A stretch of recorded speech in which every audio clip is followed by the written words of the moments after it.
Alrighty. Hello everyone and welcome to the Handmade Hero live stream where we code a complete game. I'll be honest, I thought it was going to take us longer to do asynchronous texture uploads. We ended up doing it in 2 days, and most of the reason it wasn't done in 1 day was just because we never set the flag to actually tell it to download the textures.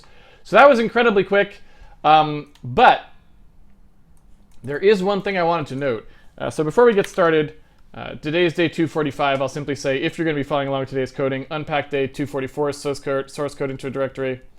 If you pre-order the game on handmadehero.org, when you download that, you want to do 244. That's what I'm starting with today. But I wanted to mention something, which is that somebody asked about whether pixel buffer objects would be useful for asynchronous texture downloads. And I wasn't really sure why they would be. And so I went and double-checked about why you might use those in that context, and I eventually figured out what I think might be the reason why you would associate them with texture downloads, even though they really have nothing to do with texture downloads, per se. And that is... I'll draw this on the board quickly.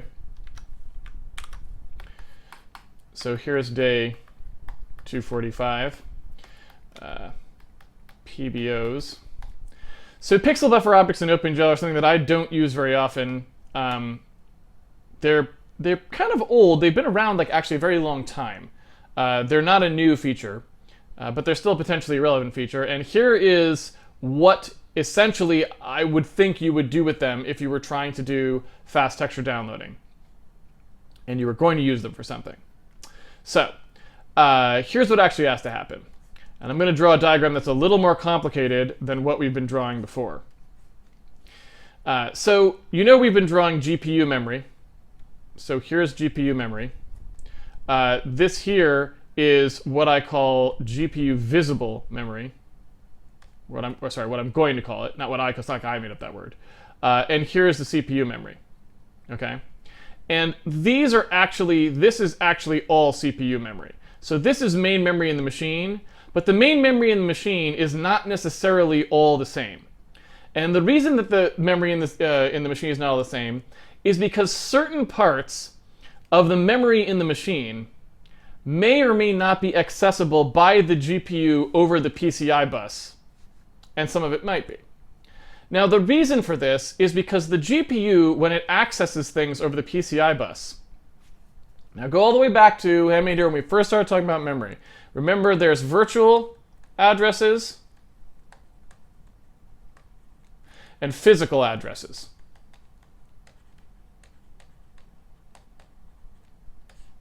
Right?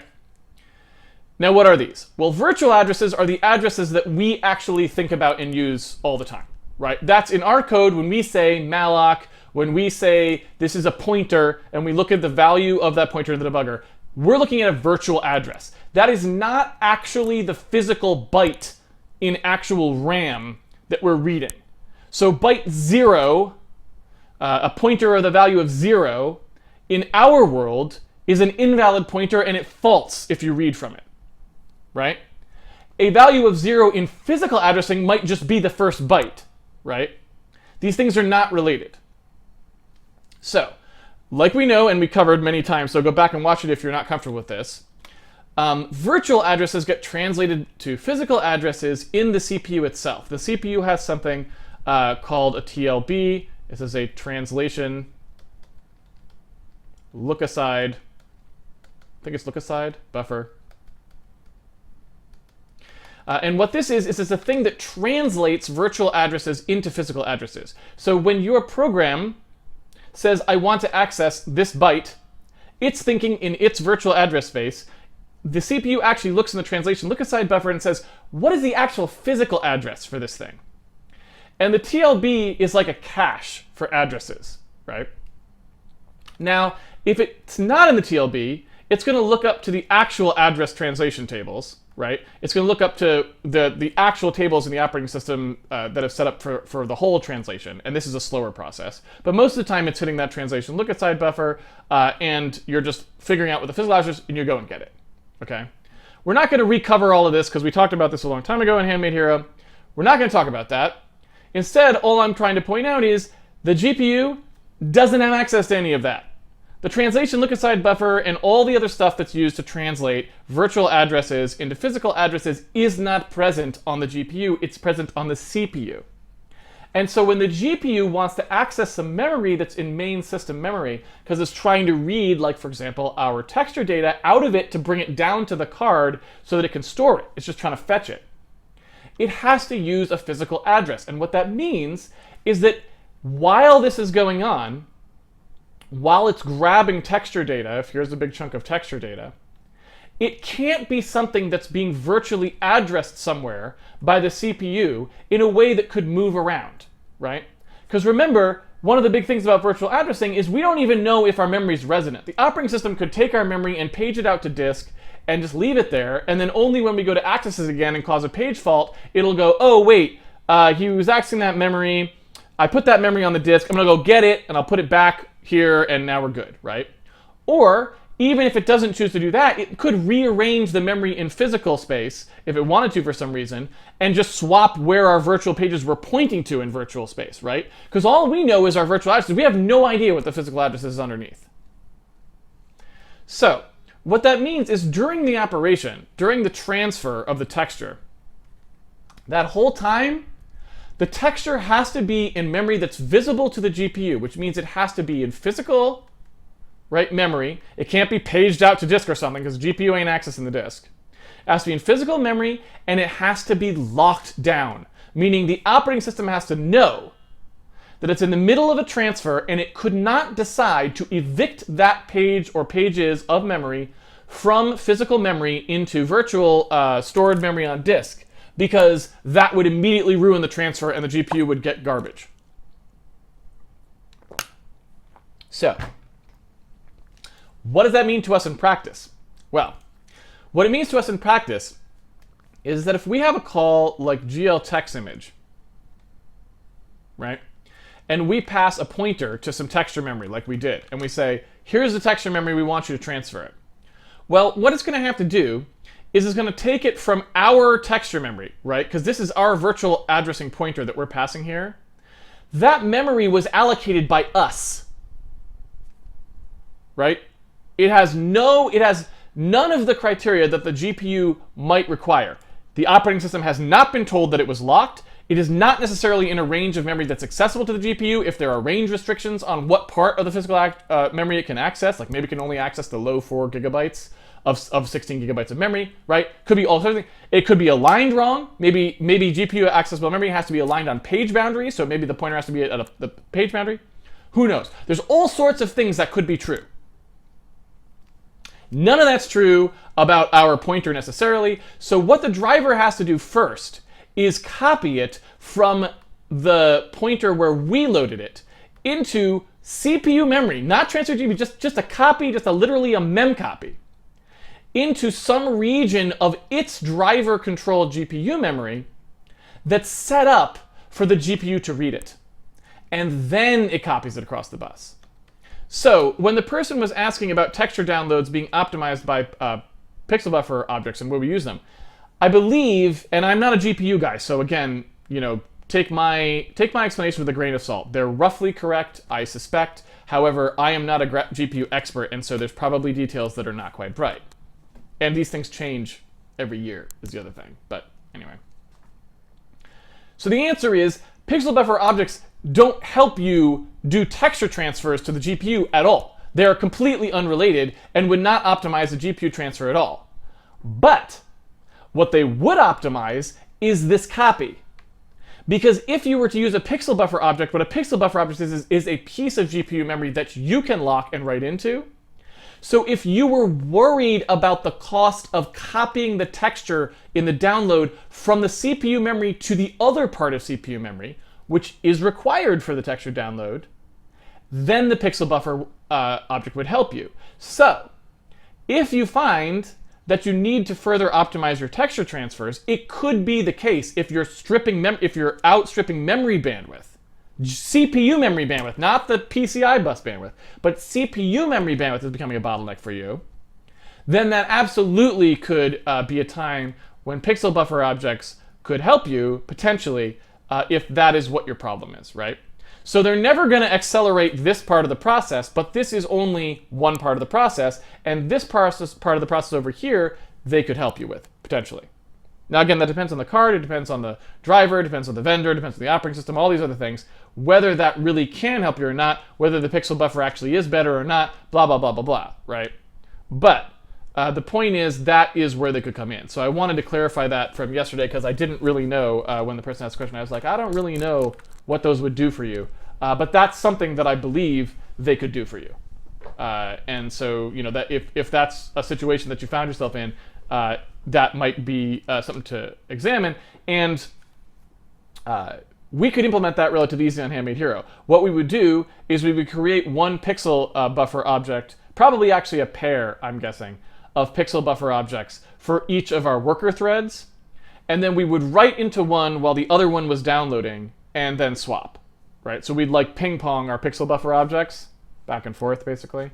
And I don't really know, maybe in certain circumstances you might even want a deeper queue than 2. Because remember, it's locked memory, so you wouldn't want to like lock the pixel buffer object, copy into it, unlock it, transfer, lock it again, copy into it, transfer, because that second lock is going to thrash, right? It's like it's got to wait for that download to continue or remap the pixel buffer object to a new location, right?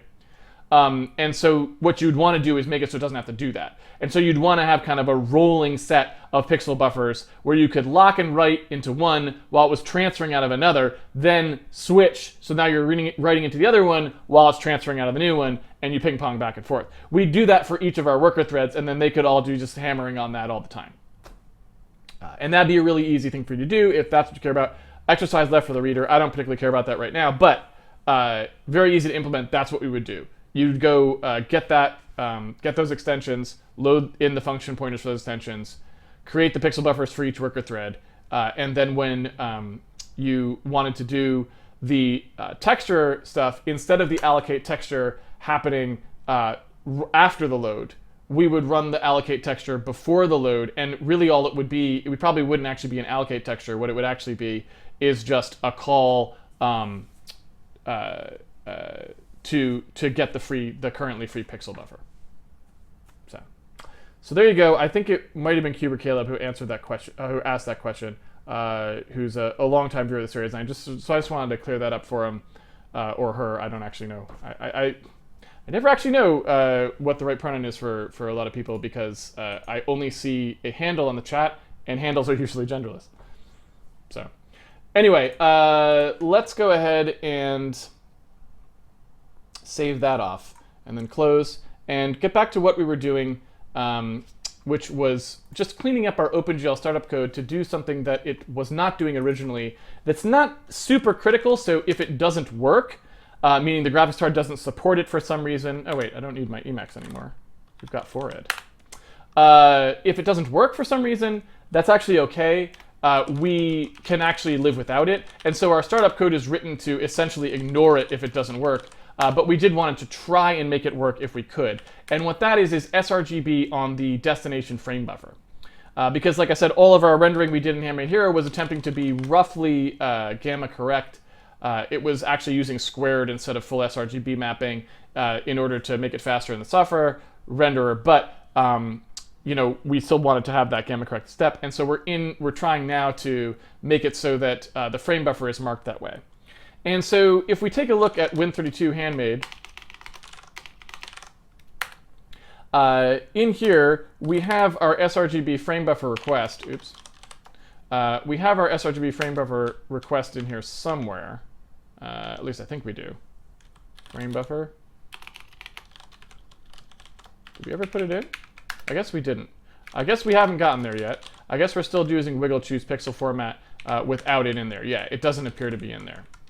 So never mind. I take it back. We haven't quite gotten there yet. So what we were trying to do is we were trying to specify that we wanted an sRGB frame buffer. Now, in order to do that, you can't use the standard way that OpenGL creates context, which is the old wiggle way of doing it with choose pixel format. This goes through GDI, basically. With choose pixel format, and then set pixel format. What you actually have to do is call this extended wglChoosePixelFormatARB, which is an extension to OpenGL, which allows you to specify a lot more different things, and you specify them in this little parameter list. Now you can see here that we've done all this work. We wrote it, and we're like, okay, good, we're ready to go. Unfortunately, it turns out that you can't actually do this because wiggle, and we sort of knew this, wiggle get proc address doesn't really work until after you've created an initial context, okay?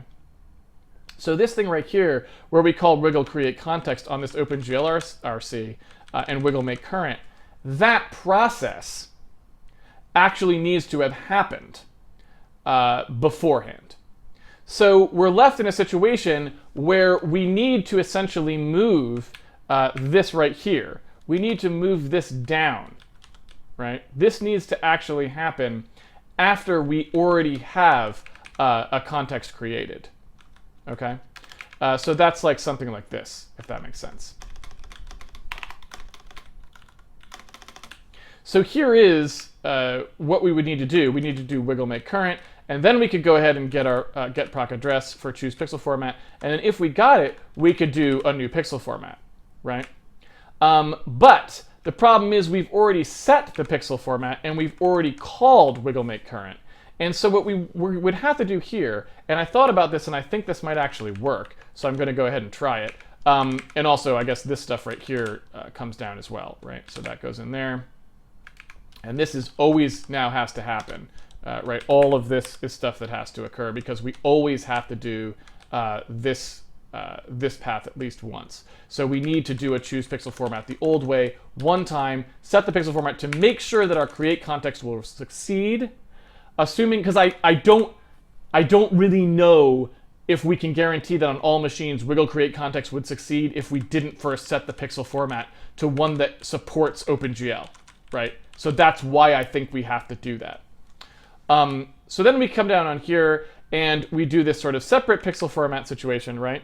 And by the way, I suspect that we're going to have to do a thing here where we set double buffer to false potentially in order to make streaming still work. So we'll check at the end of the stream to make sure we can. This is again this sort of the streaming situation. But anyway, so this GL double buffer ARB set to true. We may have to set that to false basically in order to get the streaming to work. We'll find out. But point being, here we are after the wiggle make current, and what I'm thinking, and I don't actually know if this is the case or not, but what I was thinking is, why couldn't we just do this?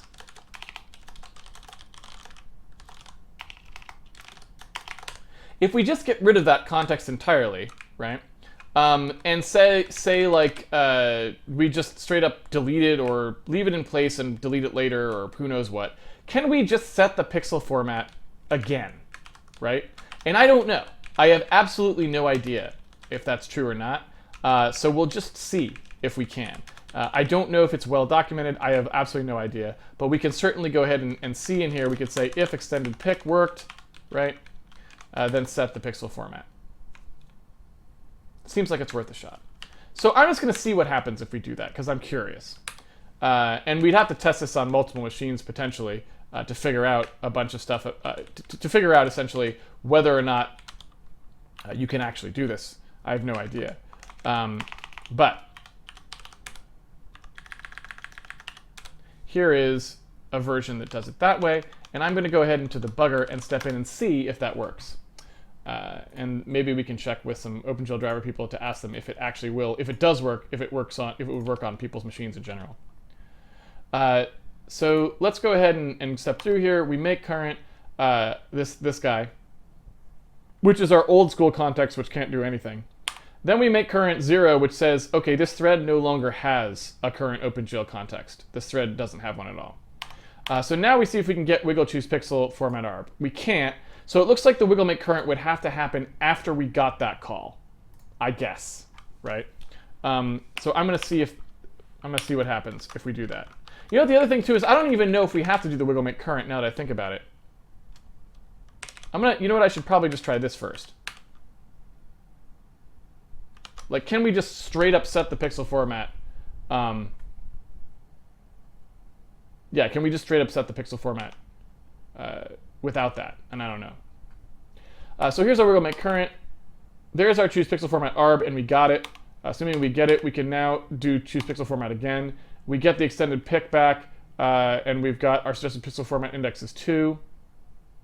You know, I should have looked what it was beforehand. Probably the same one, right?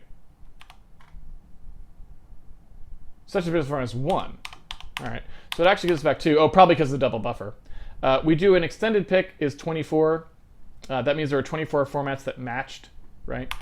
So now we're going to try doing set pixel format. And I think set pixel format probably does a return that tells us what happened, I would suspect. So let's go ahead and see what it actually returns. Now, I'm going to verify that, set pixel format. I'm assuming that it has like a bool return or something. Bool. So presumably it just does true if it succeeds, false if it doesn't. So we're going to see what that actually was. Now you'll notice I didn't capture the return value here, but that's okay because like we talked about in a stream just a couple days ago on the pre-stream, the return value is always stored in EAX if it fits, and of course a Boolean would absolutely fit.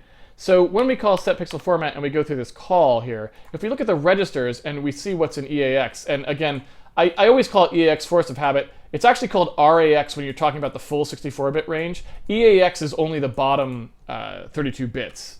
It's just, that's how it's always like expanded. It was AX, and it was EAX, and it was RAX, right? It keeps getting extended as it gets bigger in size. But anyway, so we do our call to set pixel format, and it looks like that did not succeed, right? That's a 0 in there. So it looks like we can't quite do that without getting rid of that initial one. So again, I'm just doing trial and error here because this is a thing I don't know, and I don't have any good documentation for it that I know about, so I'm kind of flying blind. So I'm going to just go ahead and see, all right, what if I was to destroy that context sometime a little bit later, right? What would happen there? So let's see. If I was going to do set pixel format on the window DC, could I do something here where I, do a wiggle make current to get rid of it, maybe even do a wiggle delete context, right? Which would cause the rest of our code to fail, but we'll deal with that in a second. I just want to see if I deleted the context entirely, so it's gone, would that be enough to allow me to set the pixel format again, right? So here we go. I come through here. I get my ARB callback, which is good. I, unmake current the thing so it's not on my thread anymore. I delete it, it's gone, right? So that glRC is now dead. I try to suggest set the pixel format 2, and no dice. So I don't know. I'm not sure if maybe that just means you can never set a pixel format twice. Maybe. I'm not sure. Let me see if the docs say anything about that, because I'm out of ideas there. So the only other thing we could do is create a dummy window and use that, which is not a problem, but it's just a lot of sort of unnecessary business, so I wouldn't do it if I, didn't have to. So let's see. Set pixel format changes the pixel format of the window. Setting the pixel format of a window more than once can lead to significant complications for the window manager and for multi-thread applications, so it is not allowed. So there we go. So basically, we don't have a choice, it would seem. As far as I can tell, we pretty much just straight up have to set the pixel format on some other window, on just a dummy window. And then we can use that window to load up all of the stuff we actually need, and then do what we need to do. So I'm going to go ahead and back out these changes, like so, and just restore it to what we had before, which I think is basically what we want. And then I'm just going to go ahead and restructure this code a little bit to use a dummy window to do the loading of the OpenGL wiggle extensions. And then we will go ahead and clean up this path so that we use those extensions as necessary. All right. So I'm going to call this like load wiggle extensions. And load wiggle extensions, I think what we'd want to do here is we already have plenty of ways of creating a window, right? So if I look here, we've got, create window exa, and for this, we sort of created this fader window, and we register win class. I think I'm just going to literally take this exact code just for creating a window. I'm just going to create a dummy window, and then I'm going to immediately destroy it afterwards. So I'll just create the context, use it to load my stuff in, and then after that, we will immediately destroy it. So we come in through here. We don't care about any of this stuff, right? We don't care about the window procedure. This can be just def window proc. Oh no. Oh, poor forcoder. I feel like forcoder's tab completion has hit a very unfortunate wall. Am I right about this? Let's see what happened to it.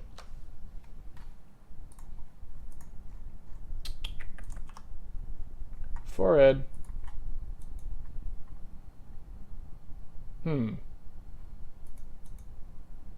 It's not using very much of the working set or anything, so it seems like it's probably just some kind of a thing where it got confused during parsing. I'm not sure. I don't know if we can save a mini dump for Alan.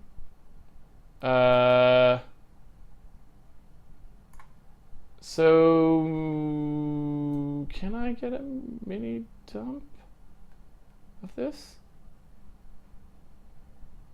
Not sure. Well, let's take a look.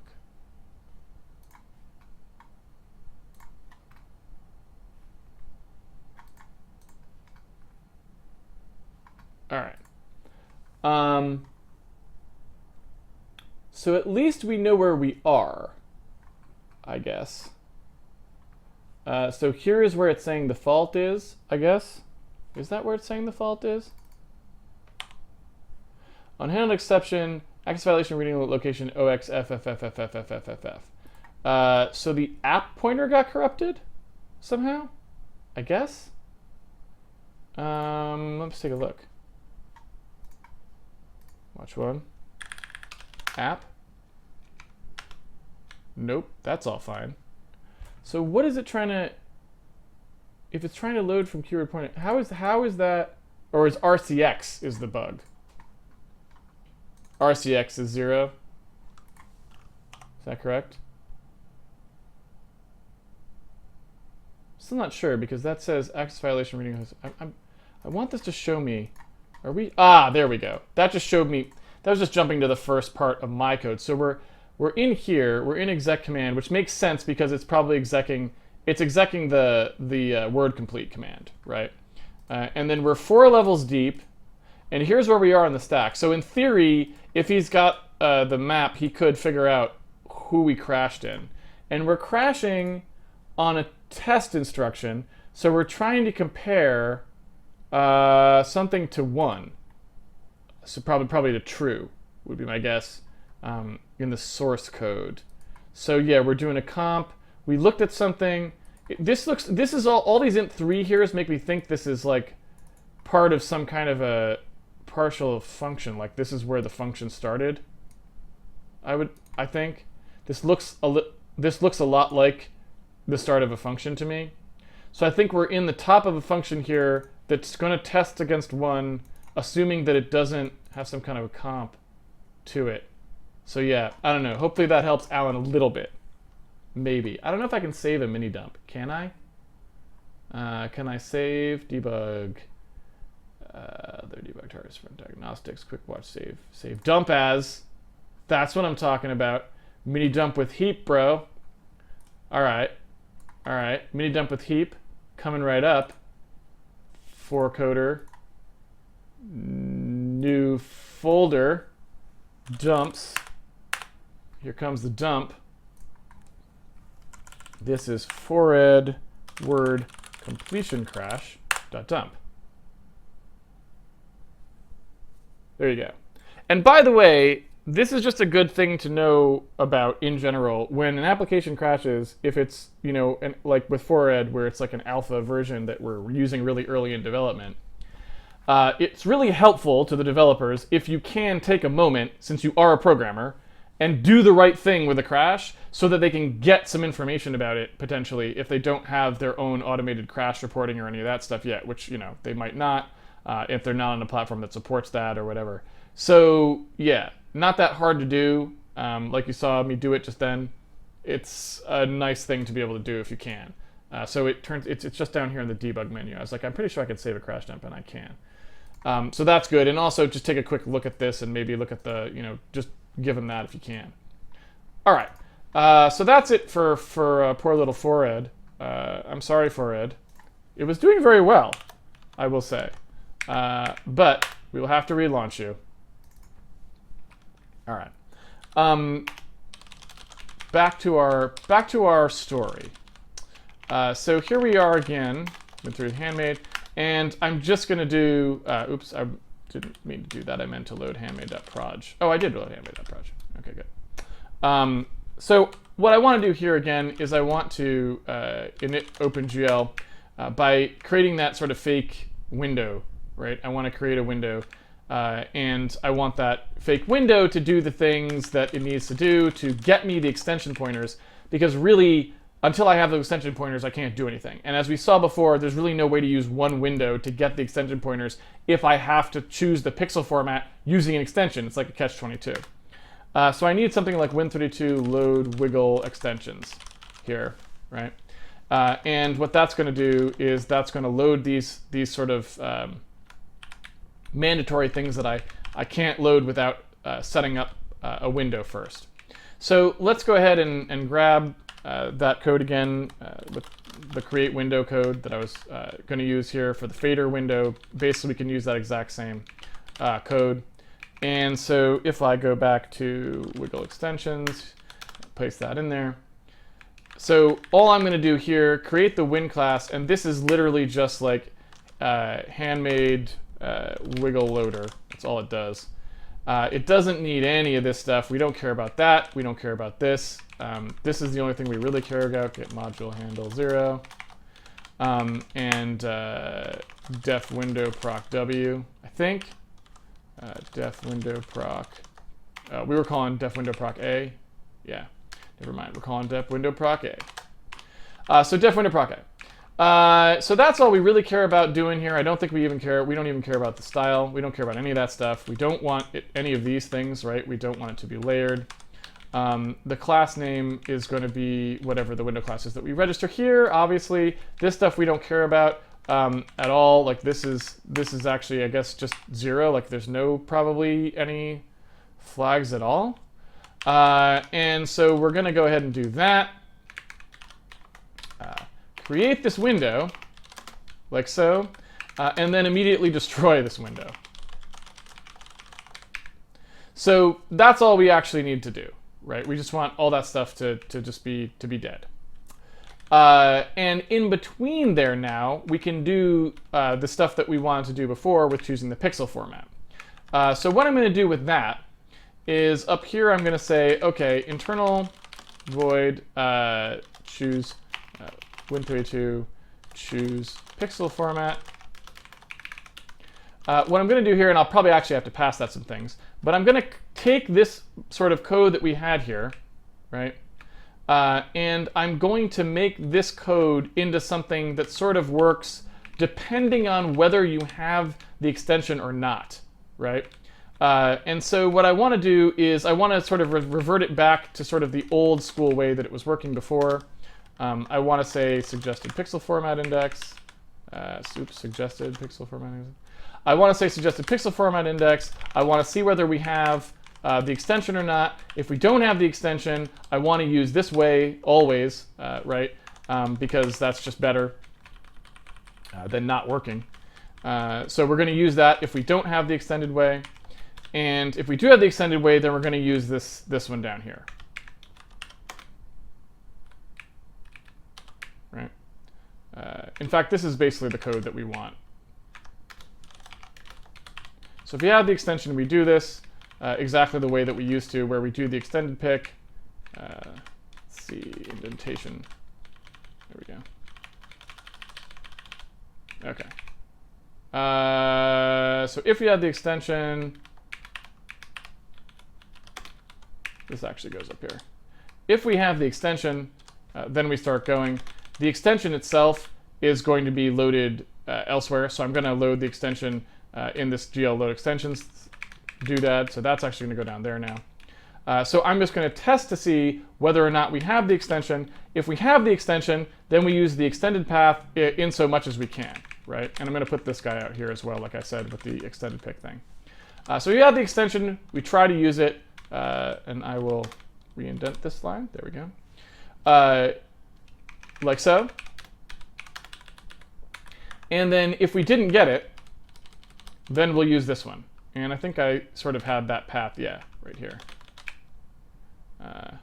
So what I'm going to do is say, okay, if you didn't get to extended pick, right, then pick it this way. So what I could do too is I suppose really I could just let this thing overwrite suggested pixel format. I don't know. This is probably the safer way to do it though. It's just if we have the extension, run the extension path. If we see that the extension picks something, don't run the old path. And then either way, after we run it, try to set the pixel format on the window. Seems reasonable, right? So at that point, that's really all we need to do for setting the pixel format. So that's it. That's the code that I'm looking for. And wglChoosePixelFormat could just take, and maybe this is the right way to do it, I think probably. It'll just take as a pointer this extension, because it's the only extension it actually needs to think about. So I can just pass that in and say, hey, here's the pointer. So when you do wglChoosePixelFormat, if you pass that pointer in, and it's a valid pointer, it'll actually try to use the extended version. If you don't, then it'll just skip it, right? So then we come into Win32 load extensions, and now we know that that's going to be the case. We create the window, and after we create the window, what we're going to do is we're going to call into that Win32 set pixel format. What was it called? Choose pixel format. Sorry. I really want set. That's the right. It's actually called set because choose is one part, but set is the other part. Right. So I really want Win32 set pixel format, and it'll set pixel format on this window. You know what I'm saying? Or I guess probably maybe it should take a DC. So maybe we'll say window DC. And we'll just say that the person who calls in will get the DC for you. So there's the window DC. So here we'll say the window DC equals get DC of the window. And then we'll do a release DC on the window.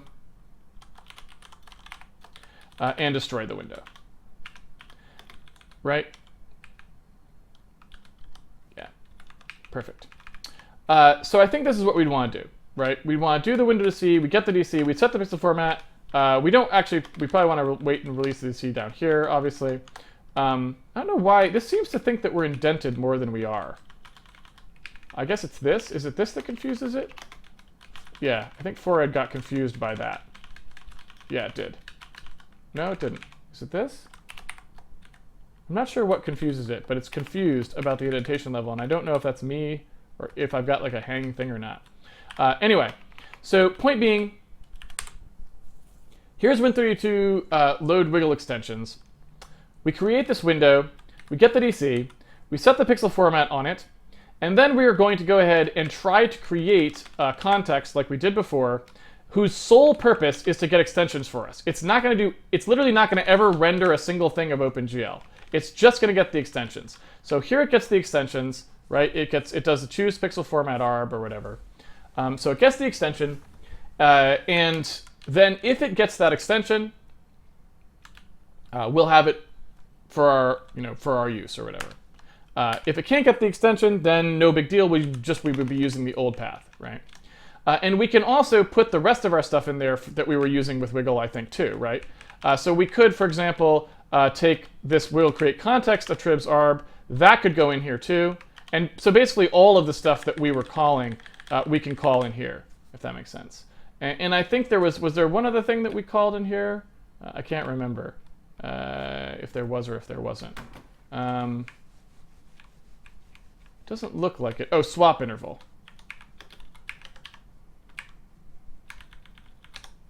So all of these can now be things that we sort of expect that will be loaded in this function if they can be loaded, which we don't always know that they will be able to. And so I'll put these guys all here together. Where is swap interval?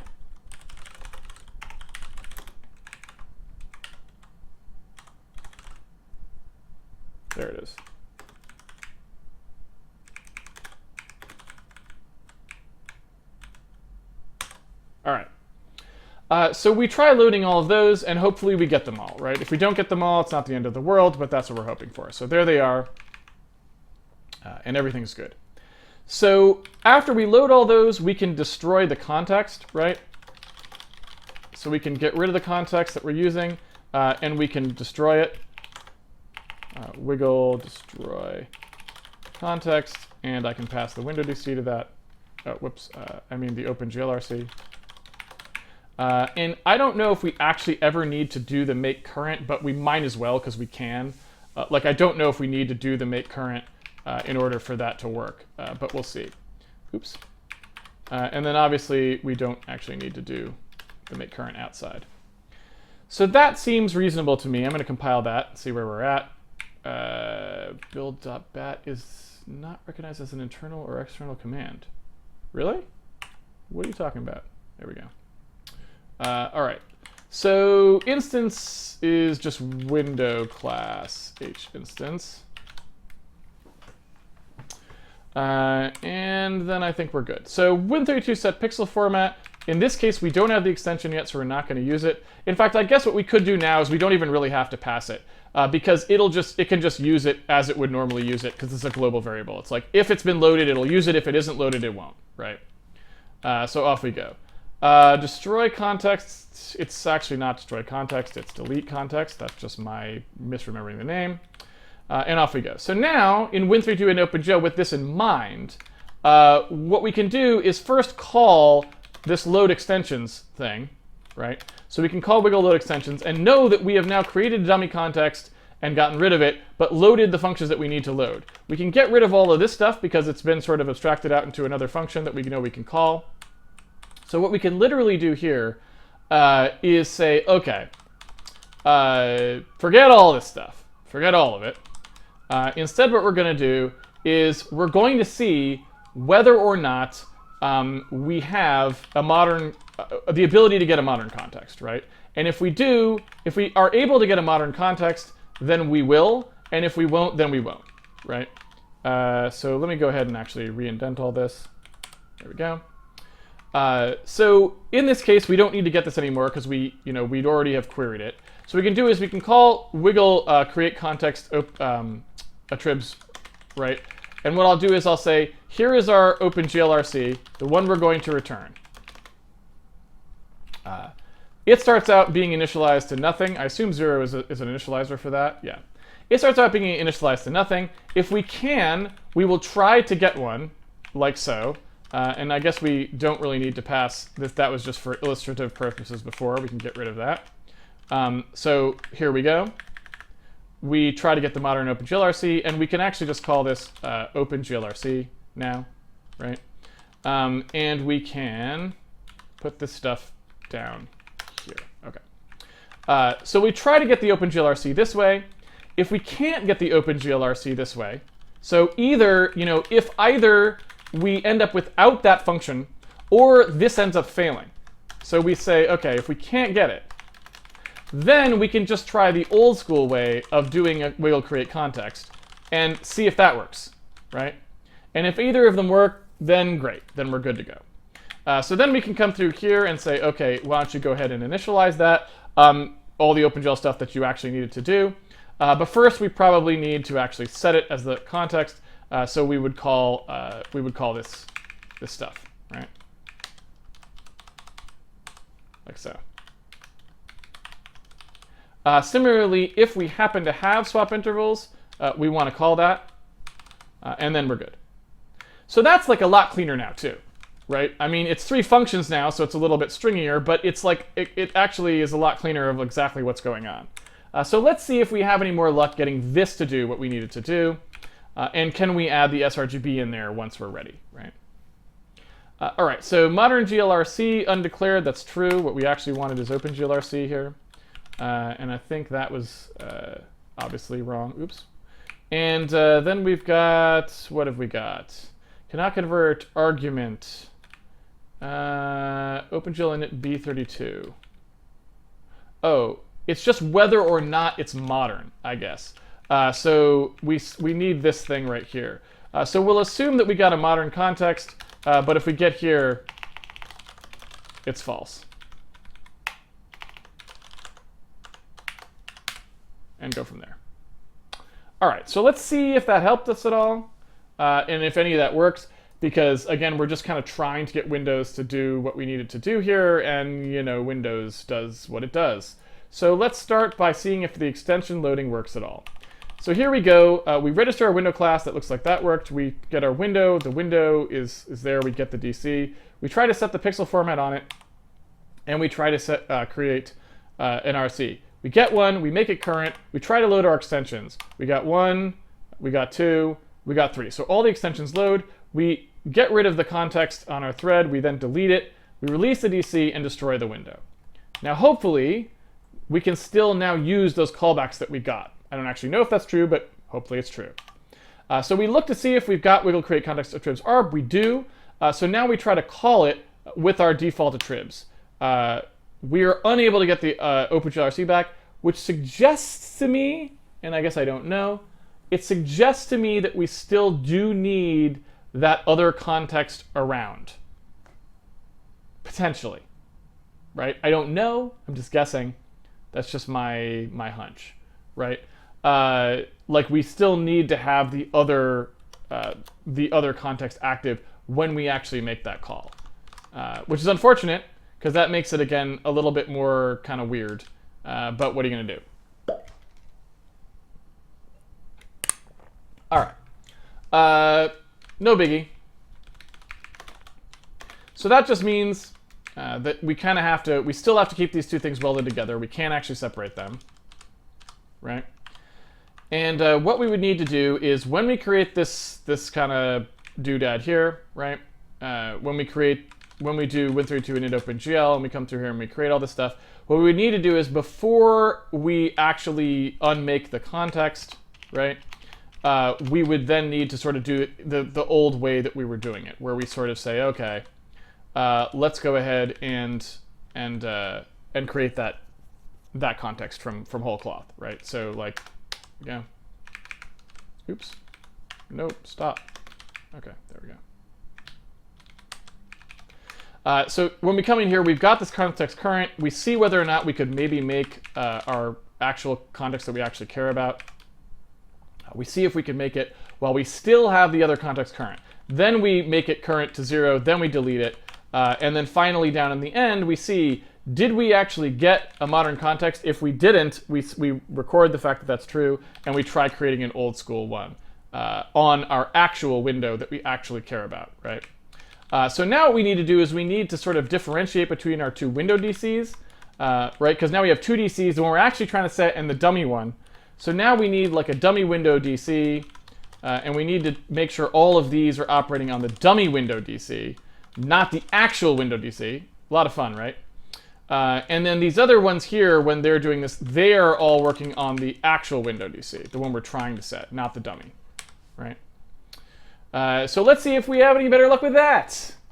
Are we having fun yet? Thanks, Microsoft. Thanks for everything. So anyway, here we are in win32 init OpenGL. We come through here, we set up our window class, we register the window class, we create the window that's hidden. No one's actually ever going to see that. We get the dummy window DC from it. We set the pixel format on the dummy window DC to support OpenGL. We create the context, then we've got an OpenGLRC, we make it current. We then choose the pixel format, context attribs, swap interval functions, get them all, right? They're all loaded. We then see, can we create a context with this context active and these attribs? Will that work? Still doesn't work. You know what? That may have been premature. I didn't call. I forgot to call set pixel format.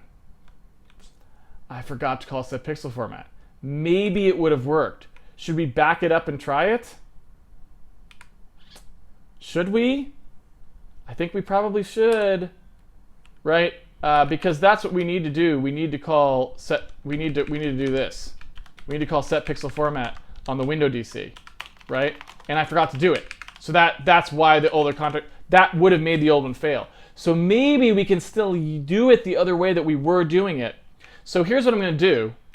I'm going to take this right here, and I'm going to save it off to a temp file. basically.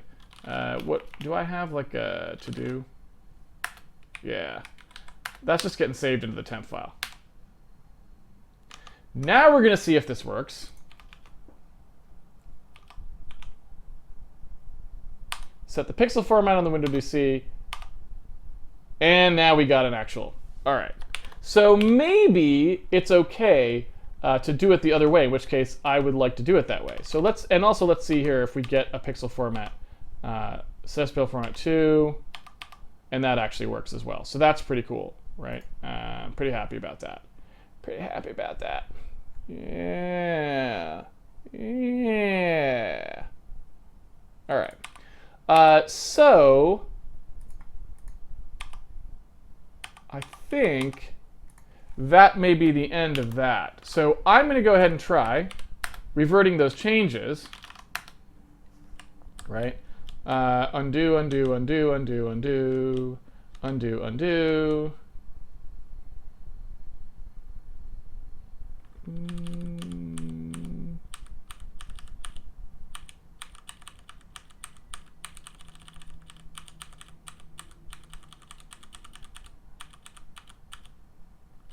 All right.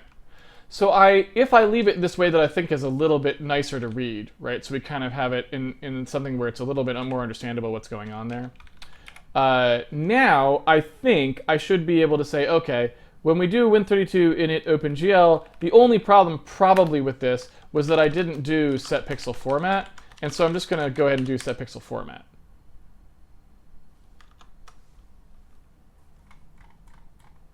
Now let's see if this still works or not. Okay, so wiggle load extensions, off we go. Did we get the extension? Yes, we did. Did we set the pixel format? We tried to, and there we go. So that looks like we're okay. I think we're okay. I think. That looks good to me. Let's zip in here just one more time and make sure that the set pixel format works in this one. Yeah. Okay, so we can still do it in the slightly cleaner way, and so that's nice. So that's everything there. And now the only thing that I wasn't really sure about this, to be completely honest with you. I was unclear on whether we had to or not. We now need to put in here the sRGB extended attribute that we actually want, right? This is the thing we did all this work to get, is just this one line of code we wanted to be able to add here, right? And what that is that's frame buffer sRGB ARB. We just want this, right? So we want to be able to specify wiggle frame buffer sRGB capable ARB.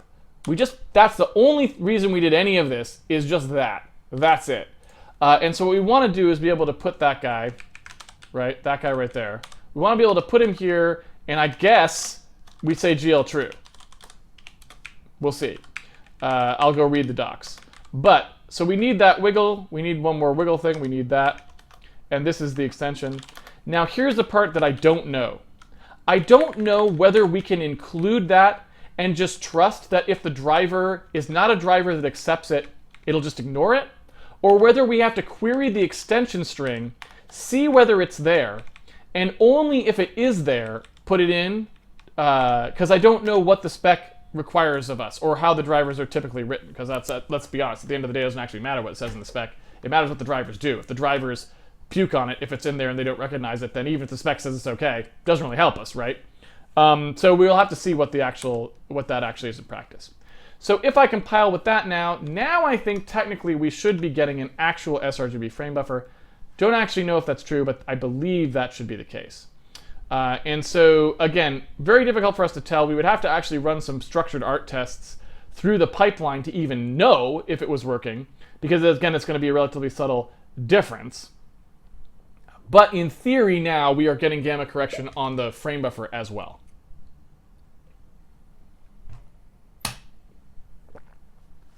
In theory. Who knows? Maybe we are, maybe we aren't. Like I said, we'd have to actually do some real testing to even figure it out.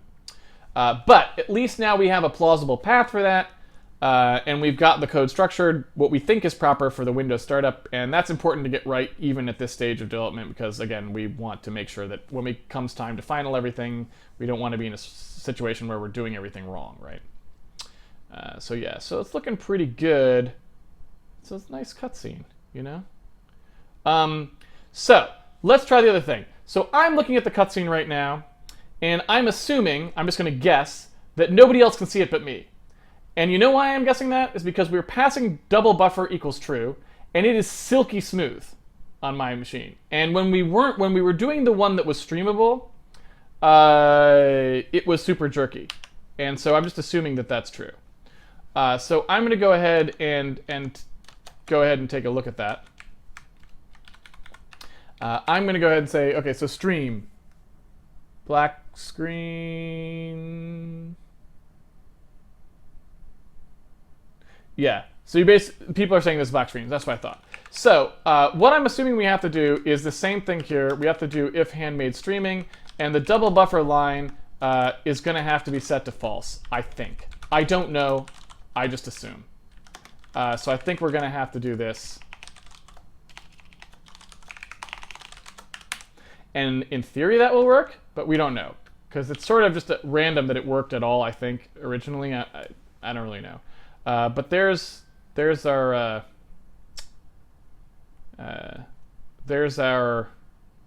one that maybe isn't a black screen.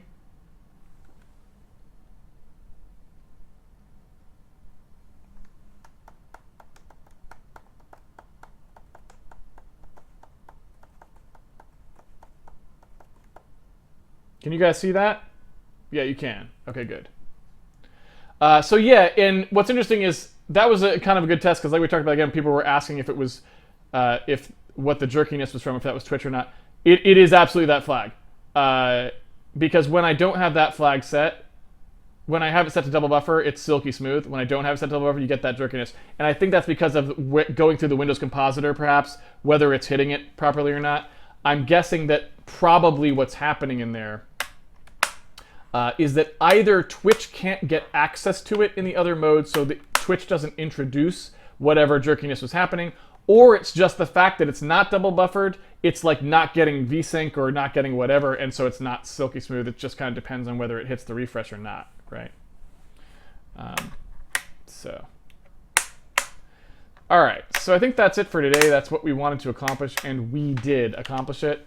So that's good.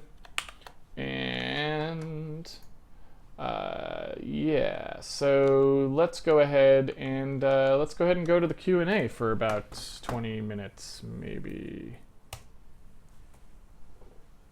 Cubicillab, aren't pretty much all games double buffered? If so, why doesn't OBS have problems capturing game footage for other games? So two things about that. First of all, in my experience, OBS has trouble capturing anything.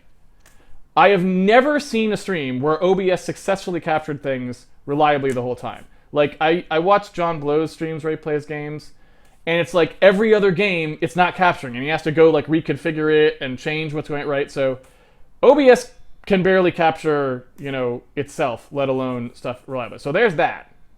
But what I was going to say is, actually, if we wanted to, OBS certainly could capture Handmade Hero if we specifically target it to capture just the Handmade Hero window. I believe that does work, even if it's GL double buffered.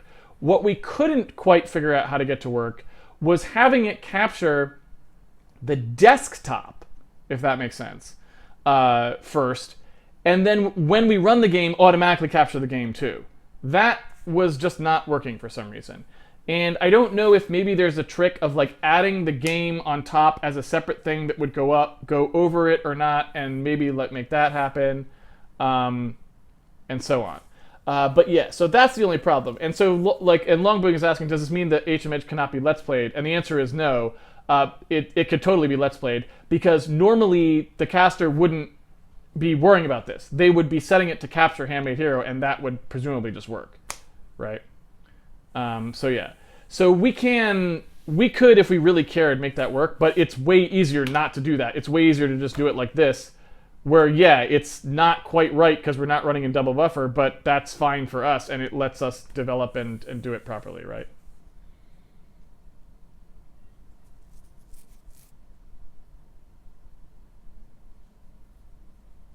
And Nick's and Neil saying you can set it up to switch scenes when the active window changes. So yeah, like I said, maybe there's some things that we can do that's clever in OBS to make it work or whatever, I assume that would work. I don't know that I care enough to make it happen, but we could try.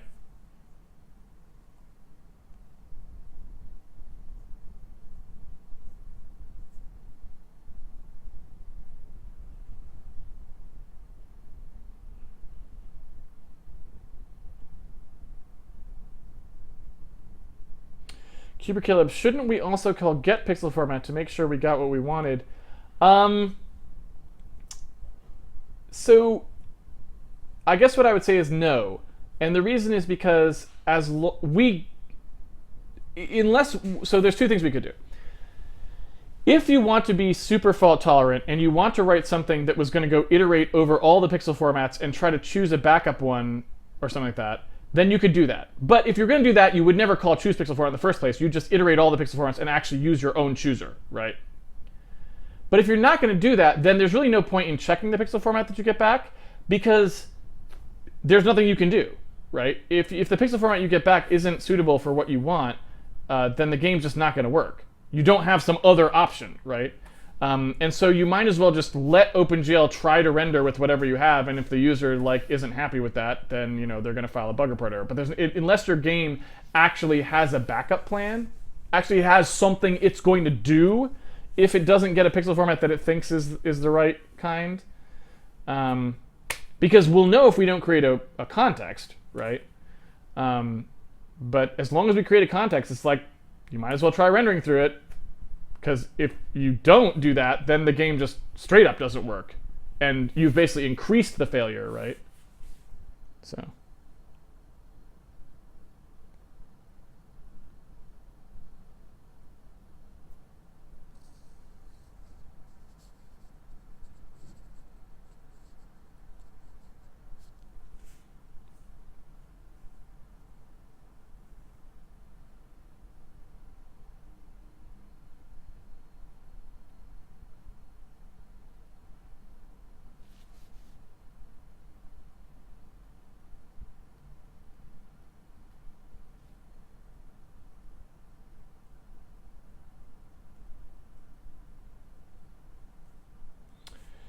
Caleb, so for games that is fine, but for something like Photoshop, I'm assuming you would have to care. You mean, well, so one thing you would probably want to do is, if you're Photoshop, you would want to have a thing that says, just so you know, here is the format you got. I still think you should try to run. You don't want to not run, right? Might need GL enable GL frame buffer sRGB after creating the modern context. Didn't we already do that? Pretty sure our code already did that.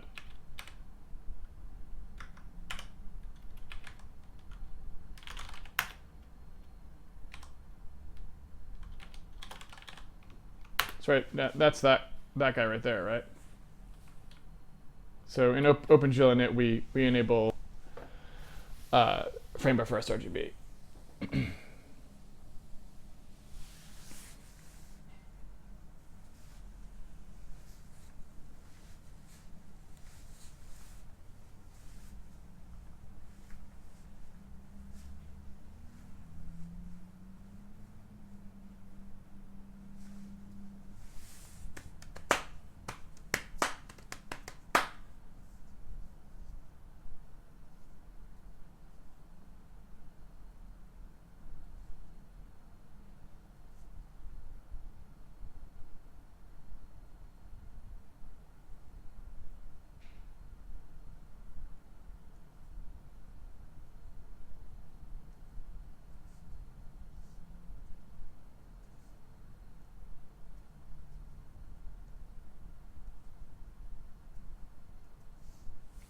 I think we are out of questions. I'm looking at the stream, but I don't see no mo.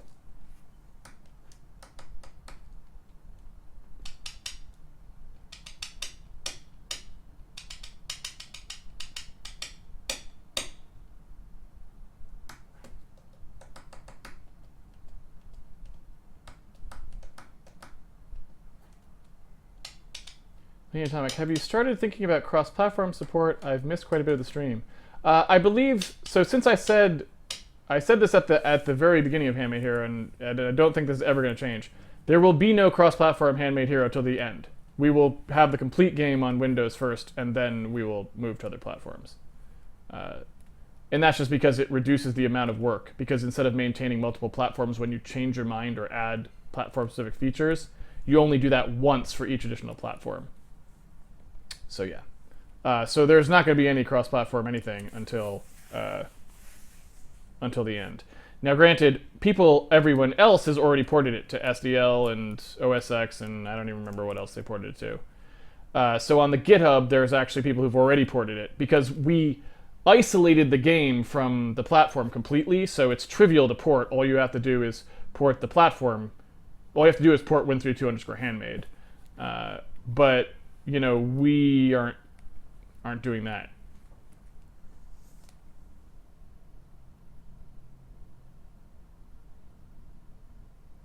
TTBJM, is the GPU doing pre-multiplied alpha? So the GPU, that's sort of the wrong way to think about it, if that makes sense. The GPU doesn't know whether it's doing pre-multiplied alpha or not. It's just whether you set up your textures that way. And then you set your blend mode, essentially, to be whatever will work out to use it. So because we're using the same textures, by definition, we're using pre-multiplied alpha, because all of our things are pre-multiplied alpha. We pre-multiply the alpha into them.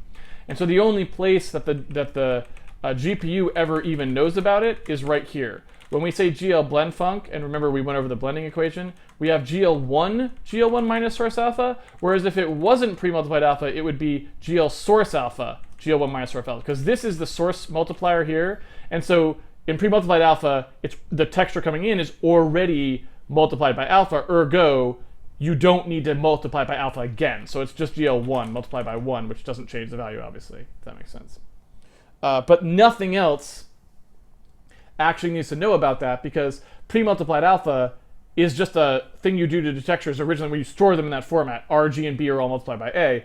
Everything the GPU does just works with them as RGBA values, doesn't know whether they're pre-multiplied or not. So when it does texture fetches and bilinear interpolation and whatever else, it's just doing it to the values, and it has no idea whether they're pre-multiplied or not. Only at the very end, when it goes to blend with the flame buffer, it just needs to know, do I multiply this by alpha or not? And you have to set it to the right thing, because if you set it to the wrong one, it's not like it would be some kind of subtle bug. You would see like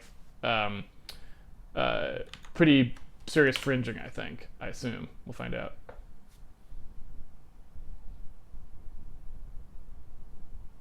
All right, take it back.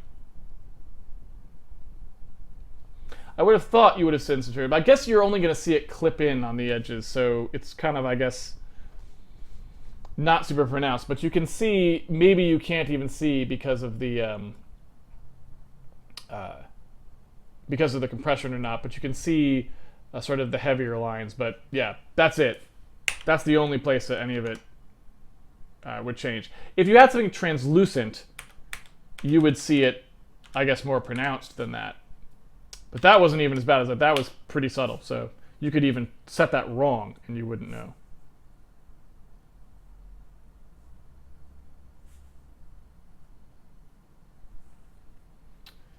Let's see. Are you staying with immediate mode? Oh, you mean as opposed to putting the vertices in a buffer? I don't think we would pretty much get any speed from that at all, to be honest, because we just don't have enough stuff to shove down. So I don't know that there's any real reason to not use immediate mode. We might, if we do particle systems, need to think a little bit more about that. But right now, we would have no use for vertex buffers. Dude in Basement 1, could we do sRGB with a shader and not with GL enable? So not really is the answer. You obviously can, because a shader is very highly programmable these days. So, you know, if you wanted to implement sRGB in it, you certainly could. But it's going to be a lot less efficient, if that makes sense. Because the card has a color lookup table in it that will do the sRGB conversions for you properly. Or they've got a little circuit in there designed to just do this. You know, it's like they've got this worked out, if that makes sense. Whereas if we do the sRGB conversion, either we have to upload a texture and use the texture as a lookup texture to do the sRGB, or we have to write the code to do it, which is going to be more expensive. And so basically, there really is no case where you would actually want to do that unless you had some other really good reason, right? Like, assuming you're just doing basic ops like we are, where we're just, you know, combining sprites and stuff, I can't think of any reason why you wouldn't use the sRGB that's built in, because it's going to be exactly what you want, and it's going to be the fastest way to do it.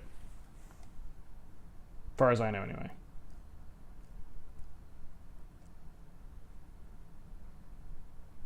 Or Domino, are we still going to do work on the debug UI? Yes. In fact, I think that's probably the next thing we'll do, because we don't have very much left to do, but this stuff we haven't ever finished up here. And so we should finish that.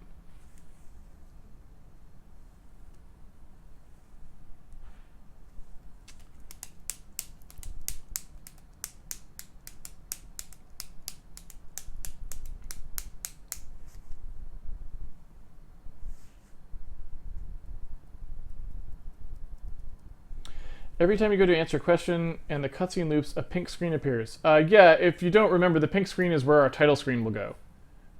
We set it up so that it goes, like, it can play the cutscene or it can go to the title screen. And the title screen we don't have any thing drawn for yet. So, you know, it's just pink right now. Someday we'll have like some title art or something. I don't know what'll go there, but something will go there.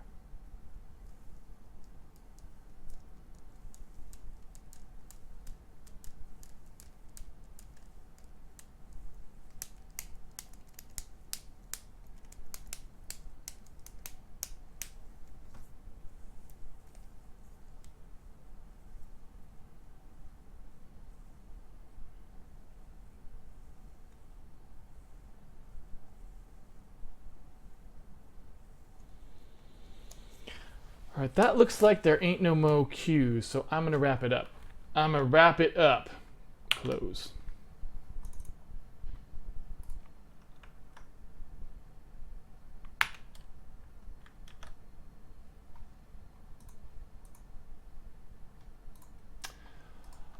All right, everybody. Thank you for joining me for another episode of Handmade Hero. It's been a pleasure coding with you as always. If you want to follow along at home, you can always go pre-order Handmade Hero on handmadehero.org, and it comes with the source code even now, so you could follow along every day by downloading the latest source code and doing exactly what I do on the stream. It's a good way to learn from it, or you can play around with it and do different things when I do on the stream, which is an even better way to learn. We also have a forum site you can go to ask questions. We have a Patreon page you can use if you want to support the video series, and we have a tweet bot you can go to if you want to check out the schedule. The editor that we use on the stream is called 4Coder. And it's written by someone actually on the stream, and it's kind of getting better all the time. If you want to support that project, you can always go to the 4Coder website. You just type 4Coder into Google, and it's got the patron page here. It's a great project to support, and it's already pretty usable. As you can see, I can do a lot of editing in it already, even though it's, you know, it's just been like a spare time project for Alan. It's already, like, you know, a lot more enjoyable to use than Emacs, honestly. So check that out as well. That's about it for today. We'll be back here tomorrow for the last stream of the week on Friday, 5 p.m. Pacific Standard Time. And so I hope to see you back here for that if you can make it. Until then, have fun programming, and I will see you guys on the internet. Take it easy, everyone.